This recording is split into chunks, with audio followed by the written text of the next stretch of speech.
This video is completely unscripted. I'm sorry if it goes off the rails. I was watching a game theory Fnaf video, which just isn't the same, by the way, without MatPat, but who cares? But I was watching it, and I just got this distaste, and I'm like, what is going on in this franchise now?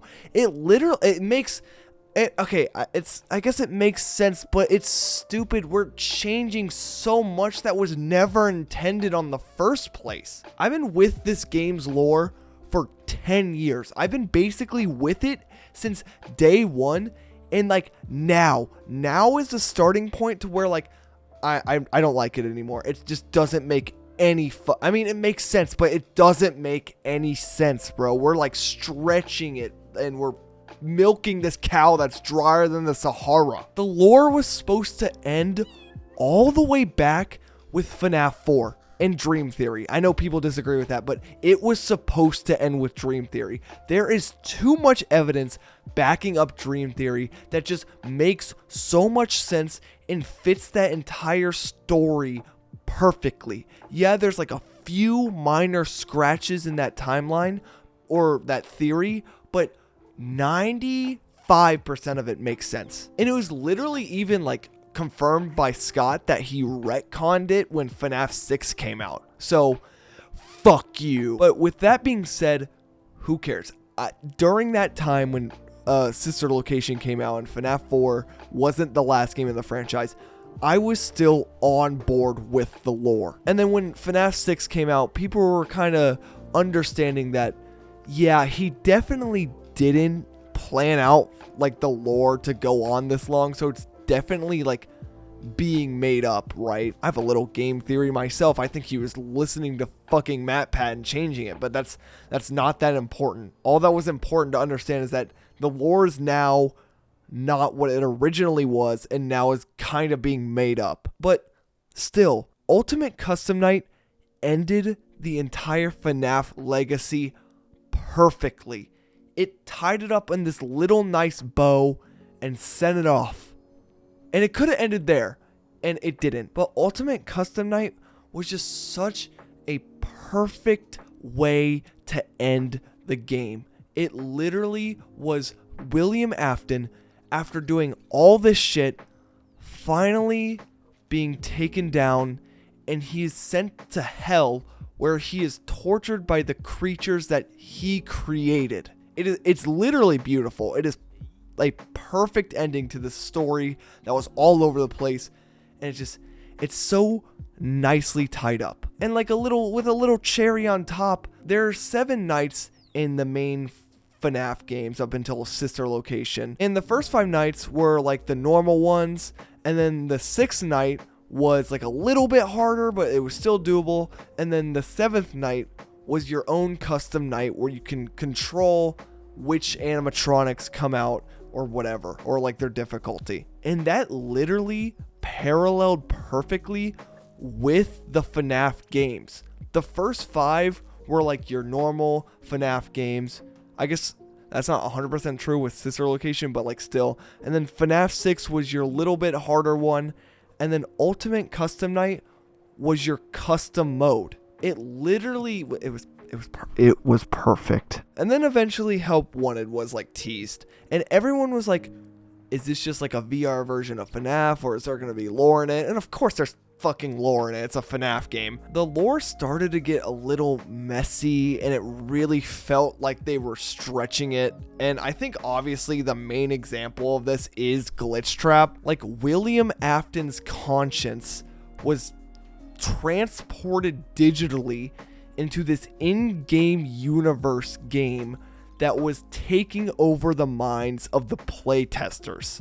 Like, that's fucking insane. But even to that point, I was still following along with the lore, and I was okay with it. I was like, okay, we're taking it into a whole new thing now. And then Five Nights at Freddy's Security Breach comes out. Now this game is where it kind of just everything goes out of control. I think the only coherent lore in that game is Vonessa.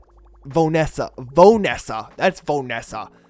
The only coherent part of that game's lore is Vanessa. Like, it was teased in Help Wanted that she was the character whose minds got taken over by Glitchtrap.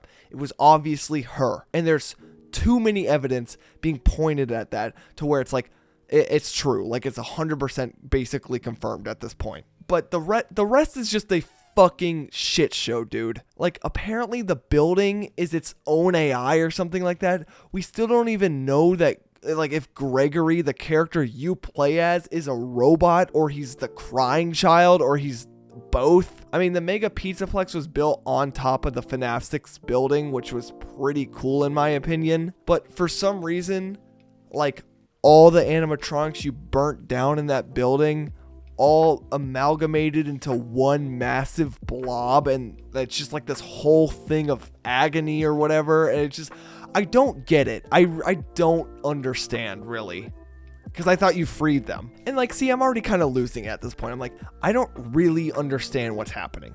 And then Ruin rolls around. The only lore that I've been able to make sense of is that you are playing as Bonnie. Okay, well, not actually Bonnie, but you are playing as the guy who wears a... This sounds so stupid. You are playing as the guy who wears the Bonnie mask in the FNAF 4 like minigames, who's Michael's friends who helped throw the crying child into Fredbear. And I think he's Cassie's dad or something, I don't know. This is where my rant starts. Like, this, number one, this video is gonna be all over the place. I just have points that I'm looking at. I don't really have a script, but this is where shit really just hits the fan. And my first main issue with this is that the Mimic is so fucking stupid. I know that he was in the books, but I'm not reading the books, okay? But it's just, oh my god. The Mimic dates all the way back. Okay, well, let me say this first. The Mimic dates all the way back to before the first restaurant of Fredbear's Family Diner. Okay, I gotta do like a little side plot real quick.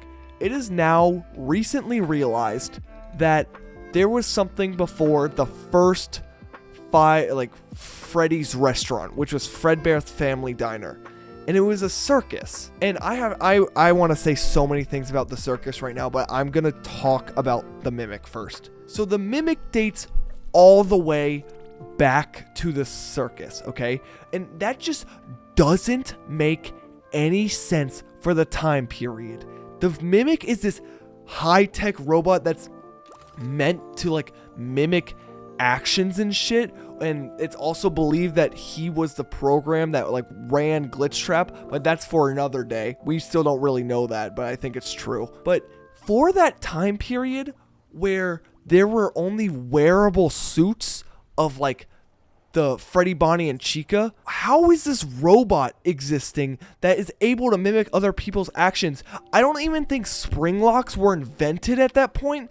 Which, I mean, probably, but spring locks were already dated hardware by the time of like the first FNAF game, FNAF 2. So this robot predates spring lock suits, which is so much earlier to have this type of hardware existing. Now, like, oh my god, this is the part that makes me mad. It's like, now there's the timeline is being rearranged. Not really, it is adding something to the beginning, but it's kind of being rearranged with this circus that dates back older than literally everything. Never in the first 7 original FNAF games was there a mention of a circus, or it was never even part of like the intention of the main story.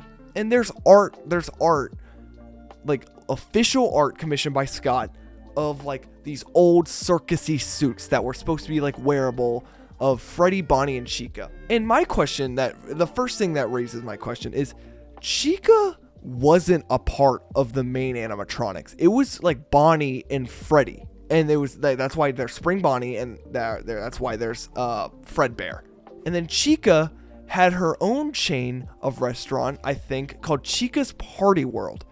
And then eventually, William Afton bought Chica from Chica's Party World, and that's how the trio became. So why is Chica a part of that trio in the circus? She shouldn't be there. It still should be Fredbear and Bonnie. And now things are being said that Afton started killing, or he did something, or there was some sort of tragedy that he was a part of in the circus times. And that makes genuinely no sense, because the main reason he started killing in the first place was because his youngest child died, and he was trying to do experiments to figure out like how to bring him back to life. That's why he started killing children.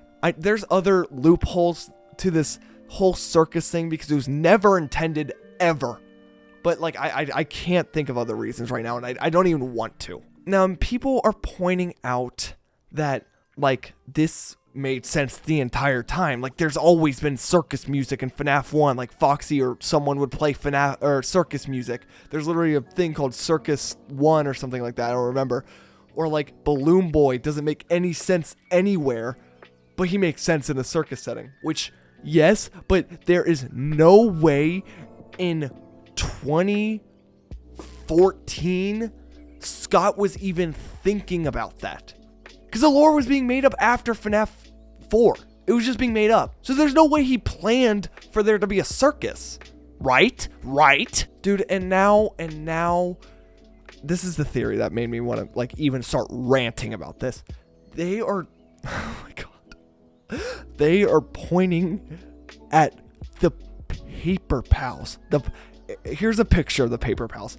They are in every single FNAF game. After doing a little bit more research, I realized that they're actually in like 3 games, which even further proves my point that they are irrelevant. Okay, bye. Basically, I don't think they're in FNAF 1, but they are relating the pieces of paper to the Mimic and how it relates back to the circus and how it's like symbolic of it. Because they have this move in FNAF world called like Mimic Cum Pump. I don't remember what it's called, but it has Mimic. And I'm just sitting here thinking that no, the fuck not. Let's think about this real quick. Let's sit down logically. Let's go back to 2014, I think. Hold on, I gotta make sure I'm right about this. I was right. Let's go back to 2014. Scott is literally rushing to make FNAF 2 because of the explosion that FNAF 1 caused. He makes these environments. He put these little paper things that like it's like a little arts and craft projects for like children to do, and he hangs it up on the wall for decoration because it's supposed to be a pizzeria. Kids go there, they hang up their drawings. There's drawings hung up, there's little arts and craft projects hung up alongside of these little Paper Pals who are definitely made by the kids and just giving life to the environment of the place. He was not thinking at that time, oh, these Paper Pals that I'm putting on the wall are gonna be a significant part of the lore that no one's gonna find out until the 10th game in the series, where it's a mega pizzaplex and the pizzaplex has its own AI, and there's this Mimic that's able to copy William Afton the murderer's conscience onto a digital version of himself and take over one of the game playtesters' mind. He wasn't thinking that, guys. And maybe now, like, okay, yeah, we're now, like, somehow the lore's being built up to, like, they're just taking shit from the past and going, like, this is what it's always meant, and you guys are stupid for not even realizing it. And I am sitting here crashing out. It's just, the Paper Pals really sent me. It's just, are we serious? Are we serious? The Paper Pals. Next, you're gonna tell me the Pick-a-Duck from the Pick-a-Duck minigame in FNAF 6 was part of the scandal of 1997 because FNAF John Steelwool Studios decided to say that. I just don't. There's just no way. Like, in the fact that the lore is going in this direction makes me want to put a bullet into the wall of my face in GTA. I was okay when the box was left forgotten. I was okay when fucking Remnant and Agony was introduced to the story. I was even okay when William Afton's consciousness was digitalized into Glitchtrap. It all made sense and at least to some degree. It didn't feel like a reach, maybe the Glitchtrap one, but who cares? All I ask is just to stop adding to a story that has been completed for so long and make one that's like parallel to it, or one that intermingles with the story somehow. Not something that keeps adding on to this 50-layer cake. I didn't mean to go off that. I didn't mean to go on that tangent, but it just made me mad. And I think what I've learned, I think what I've learned from all this is that I'm gonna start taking the new lore that's being discussed very, very lightly until we have the whole story uncovered again. Like how the first 7 games is a checkpoint to where we basically have it all understood, right? It's like, obviously there's still some loopholes. Apparently the paper pals are something we never figured out, but like we get it, right? The first 7 games, we have a coherent story that I could tell my child during his bedtime story, right? He could fall asleep while I'm telling the story of the first 7 FNAF games. But I just can't follow the story until we have something coherent. I can't. It's too mind-boggling stupid. But that's not going to stop me from still watching every theory that comes out because I'm still interested in this. But like, I'm just not, I can't right now. I can't because I don't know. It sent me over the edge. I haven't even looked at Into the Pit yet because I haven't played it yet. I don't want to spoil it. So like, I haven't even looked at any of the theories. I don't know. I'm not talking about the paper pals again. I was just going to talk about the paper pals again, but I'm not. Okay. So yeah, that was my little rant. But I also want to talk about real quick the dual process theory video because I just got around to watching it. I know it's like 4 months old, but who cares? I think a lot of their takes and theories in this video is like very like influential to the FNAF lore. It's like we've been stuck viewing the FNAF lore through this one perspective this whole time, and then they came out with this new perspective that honestly like had a lot of evidence to back up a lot of things. I honestly like kind of switched a lot of my lore beliefs to the points that they were making when it like comes to the first 7 games. I think some of the points that like I believe in is that like there was never supposed to be 2 bodies in the Golden Freddy suit. I think Cassidy is the name of the crying child.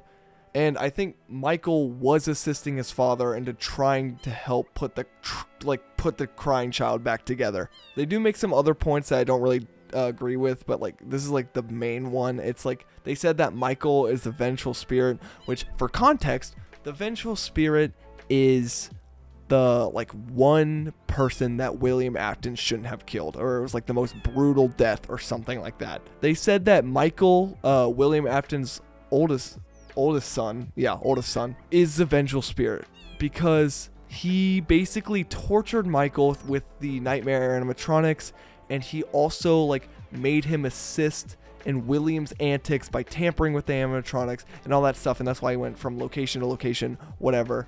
And then he was killed in sister location by Baby, and then that, since he did all this shit, and then it made him vengeful, and that one thing he's like, I'm gonna come find you, like that's why he's vengeful. I don't think it was William's intention for Michael to get scooped in the sister location. I don't have any lore to back that up. I'm not a fucking theorist. I'm just going off the information I know. I don't know. There's some other things that were said that I'm not like 100% sure on. Like they still aren't confirmed. We still don't even know like every little piece of lore of like the first 7 games, the little things at least. But like their takes and perspectives were very eye-opening because I haven't really thought about it in that way. And a lot of the shit they said did make sense. That was a little rant. I wasn't really expecting to go on for as long as I did. I promise I'm working on the new Ray Barnes video. It's just gonna be a while. I promise it will come out eventually. Consider subscribing.